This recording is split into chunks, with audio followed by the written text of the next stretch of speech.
क्या है सनातनता, क्या है निश्चलता, स्वार्थ की क्या है परिभाषा, हम इंद्रियों पर कैसे पाएंगे काबू, ज्ञान इंद्रियों का क्या है गूढ़ रहस्य, आत्मा का परमात्मा से कैसे होता है योग, क्या है शारीरिक और आत्मिक समस्याओं का समाधान, पंचारखा से मिल जाती है मानसिक व्याधियों से मुक्ति। जानने के लिए देखिए कार्यक्रम एस्ट्रो बाय तत्व ज्योतिष तत्व गुरु दक्षिणाया जी के साथ सिर्फ अपने एहसास टीवी पर। आज लग्जूरियस लिविंग डे है, तो देवात्मा समाज में लग्जूरियस लिविंग डे मनाया जाता है क्योंकि डिजिटल लिविंग में जब हम आ जाते हैं तो लग्जरी लाइफ का एक इंटीग्रल पार्ट बन जाता है। बट लग्जरी यानी fearless luxury, not that the luxury full of fear. जैसे फुल ऑफ फियर लग्जरी क्या होती है? कन्वेंशनल लिविंग में you have all luxuries which are giving you fear and then you talk about डर के आगे जीत है। I think buying a luxury, spending so much of money and then it comes attached with fear, तो do you think it is worth? I don't know. But digital living, definitely we have a digital luxury where fear is nowhere there. There is no fear attached. Fear attached. Fear of falling sick, fear of accident, fear of scratch, fear of damage, fear of accidents, anything. So many things are attached. So many kind of fears are attached that I don't know, the 90% diseases falls in because of that fear only. Like I just bought a car, new car, and the first thing came to my mind is कि इसको कोई scratch ना कर दे, इसके ऊपर कोई निशान ना लगा दे, या नीचे उतरते हुए मेरा एक्सीडेंट ना हो जाए। तो इससे बड़ा फियर, इससे ज्यादा फियर मेरे ख्याल से हमने गाड़ी खरीदी या फेयर खरीदा ये समझ में नहीं आता है। मतलब बोनस में मिला क्या? गाड़ी बोनस में मिली है और फेयर वो मिला है, या गाड़ी जो है वो मतलब गाड़ी हमने ली है और फेयर बोनस में मिला है, ये बात समझ में नहीं आती है। गोल्ड खरीदते हैं तो दुकान से बाहर निकलते ही डर ये रहता है कि कोई छीन के ना ले जाए। हम लोग मतलब कमाल है, कन्वेंशनल लिविंग के इज फुल ऑफ फियर्स। बच्चा ना हो जाए इसका डर, तो शादी करें या ना करें। फिर उसके बाद अगर बच्चा होगा तो पेन होगा उसका, उससे रिकवरी में पता नहीं क्या होगा, कहीं मेरा हस्बैंड छोड़ ना दे या मेरी वाइफ मुझे छोड़ ना दे। मैं शादी ऐसे करूं कम से कम कि मेरे को ये डर ना हो कि मेरे घर वालों को मेरी पत्नी परेशान ना करे, जैसा कि माहौल चल रहा है।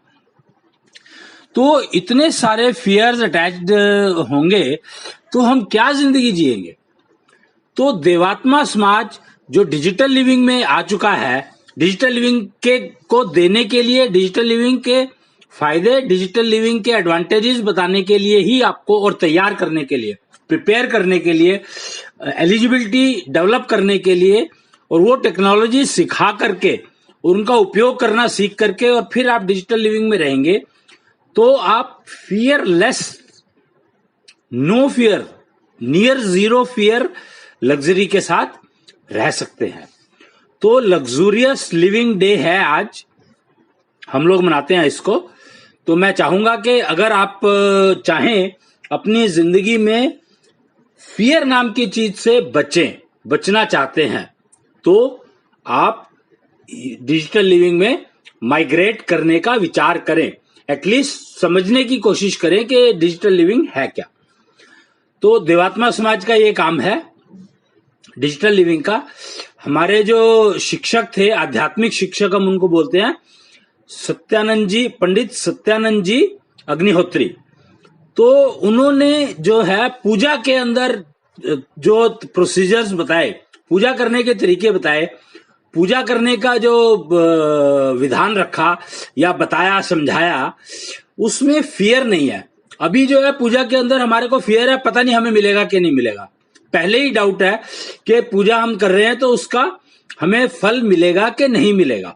भगवान हमारे से नाराज हैं या ठीक है या खुश है, हमें कैसे पता लगे?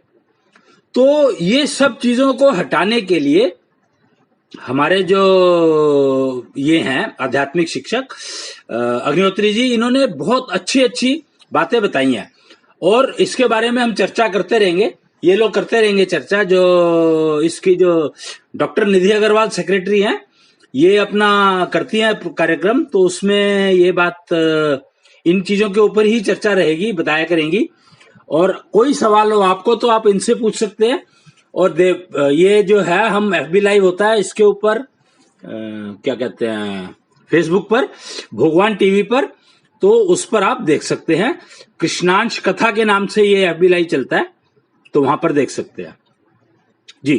तो हम बात कर रहे थे फियरलेस लिविंग, देवात्मा समाज सिखाता है और हम उसका उपयोग करने की कोशिश करते हैं डिजिटल लिविंग में, यानी लग्जूरियस लिविंग। और आज का दिन लग्जूरियस लिविंग डे के हिसाब से मनाया जाता है। तो ये आप को मैं आज जानकारी देना चाह रहा था। और उनकी जो अग्निहोत्री जी की जो और बातें बताई हुई हैं, उनमें से ना एक बात बहुत बहुत महत्वपूर्ण है और बहुत अच्छी बात बताई उन्होंने, क्योंकि उन्होंने विज्ञान मूलक धर्म की स्थापना की थी। विज्ञान यानी साइंटिफिक। तो जो चीज विज्ञान पर खरी ना उतरे, इवन उनकी कही हुई भी, पूजा विधि में भी बात कर रहे हैं हम, इवन पूजा विधि में भी बात कर रहे हैं, अगर वो साइंस पर ठीक नहीं है या साइंस ने कोई रिसर्च करी और कुछ नया आ गया, तो उनकी जो बताई हुई विधि है उसको डिस्कार्ड कर दो, छोड़ दो, निकाल दो और नई विधि को अपना लो, बना लो, डेवलप कर लो, विकास करो। विकास क्या होता है? विकास का सही मतलब समझना है तो आप SNA को समझें कि उन्होंने बताया कि जो चीज अगर गलत है, ऑब्सोलीट हो गई है, तो उसको छोड़ो, डिस्कार्ड करो, निकाल दो और नई चीज को बना करके और उसको विकसित, हमेशा विकसित चीजों की बात करो। विकास तो होता रहेगा, विकसित हो जाता है, उसको अडॉप्ट करो। जब तक विकास चल रहा है, एक्सपेरिमेंट चल रहा है, जब तक आप चाहो तो वो चीजें छोड़ दो, क्योंकि आपको पता लग गया है कि पुरानी उसमें एरर है, कोई गलती है, तभी नई रिसर्च होकर के आ रही है। तो ये बहुत बहुत महत्वपूर्ण बात उन्होंने कही थी अपना इसको विज्ञान मूलक धर्म को स्थापित करते हुए, कि जानकारी देते हुए, ज्ञान देते हुए, बांटते हुए। तो मैं कहूंगा कि आप इन चीजों को समझे। इस सब शब्द को, ये वाक्य उन्होंने मूल रखा था। उन्होंने कहा था जीवन तत्व की ज्योति फैले। अगर जीवन तत्व के समझने में या उनके समझाने में कोई त्रुटि है, गड़बड़ है, तो वो गड़बड़ को आप रिजेक्ट करके नई जो प्रोसीजर आया है उसको अडॉप्ट करें। तो निष्ठा योग विधि से उनका, देखो एक और बहुत इंपॉर्टेंट शब्द का वो यूज किया करते थे, निष्ठा। तो निष्ठा शब्द को जो समझते हैं, बहुत सिंपल सा शब्द है, सब जानते हैं इस बारे में, लेकिन ये निष्ठा किसके प्रति होनी चाहिए, ये कैसे आप डिफाइन करेंगे? ये बहुत मुश्किल काम है। तो निष्ठा जो है, सबसे पहले जब तक आपकी निष्ठा आपके प्रति नहीं होगी, तो निष्ठा किसके प्रति होनी चाहिए, उसके लिए प्रोसीजर्स बने हुए हैं, टेक्नोलॉजी अवेलेबल है। उन टेक्नोलॉजीज का यूज करके आप समझें कि निष्ठा किसके प्रति, कैसी निष्ठा होनी चाहिए। अब ये थोड़ी है कि कोई अगर खराब बात कहता है और आपका बड़ा है तो आप उसके प्रति निष्ठा रखेंगे, कभी भी नहीं रख सकते।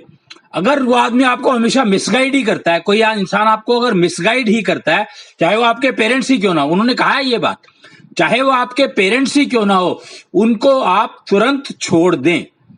लेकिन आप गलती नहीं कर सकते इसमें। अगर आप गलती करेंगे तो आपको भुगतना पड़ेगा, फिर वो बहुत नुकसान देगा।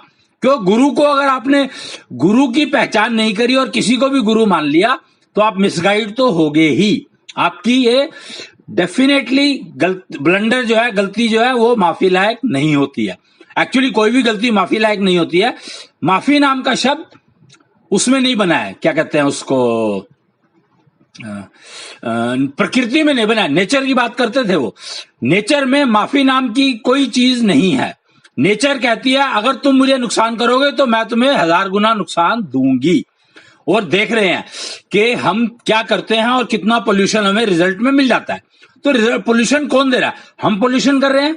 हम तो पता भी नहीं है कि हम पोल्यूशन कर रहे हैं।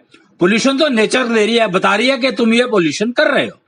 तो ये चीजें समझने के लिए निष्ठा योग विधि से अगर आप अपने अंदर वो एलिजिबिलिटी लेवल यानी कम्युनिटी शील्ड बिल्ड करते हैं तो आपको किसके प्रति कैसी निष्ठा होनी चाहिए। यहां पे फर्क है, देखो निष्ठा में भी क्वालिटीज है, लेवल्स हैं, तो किसके प्रति किस लेवल का की निष्ठा होनी चाहिए और कैसी निष्ठा होनी चाहिए वो सब समझ करके और करके फिर आप अगर निष्ठावान बनेंगे तो डेफिनेट है कि आपको नेचर प्रकृति वो सब कुछ देगी जो आप लग्जरी के लिए डिजर्व करते हैं, चाहते हैं, मिलना चाहिए आपको। ये पक्की बात है, टेस्टेड है, टाइम टेस्टेड है और हमारी टीम ने इसको बढ़िया से टेस्ट किया है और पिछले 20 साल से टेस्ट कर रहे हैं। ऐसा नहीं है कि और एंजॉय कर रहे हैं। देवात्मा समाज तो 2009 में बनी थी, हम लोग ये 1995 से इनफैक्ट टेस्ट कर रहे हैं, इसको यूज कर रहे हैं और 2001 के बाद से तो इसके फायदे उठा रहे हैं। ये अपना जीवन हमने बहुत बढ़िया कर लिया, इसको अडॉप्ट करके आप इसको ट्राई करके देखो। पब्लिक टेस्टिंग के लिए ओपन है, देवात्मा समाज में आप कांटेक्ट कर सकते हैं, ट्राई करें, टेक्नोलॉजी सारी अवेलेबल है। और दक्षिण्या तत्व गुरु जो कि इस गैलेक्सी हमारी गैलेक्सी के तत्व गुरु हैं, उनकी सारी आइडेंटिफिकेशन हो चुकी है टेक्नोलॉजिकली।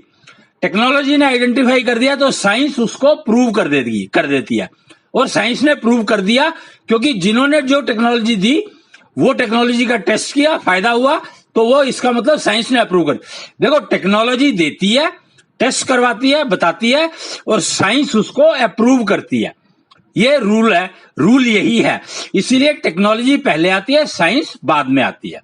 तो विज्ञान मूलक धर्म का मतलब हो गया कि आप टेक्नोलॉजी को समझें, उसको अडॉप्ट करें, टेस्ट करें, फायदा देती है तो अडॉप्ट करें। अडॉप्ट करने की वो कौन कहता है? साइंस कहती है। साइंस कहती है टेस्ट करो, फायदा देता है तो अडॉप्ट करो, अगर फायदा नहीं देता है तो रिजेक्ट करो। सिंपल स्ट्रेट, और कोई इसमें आर्ग्यूमेंट संभव नहीं है।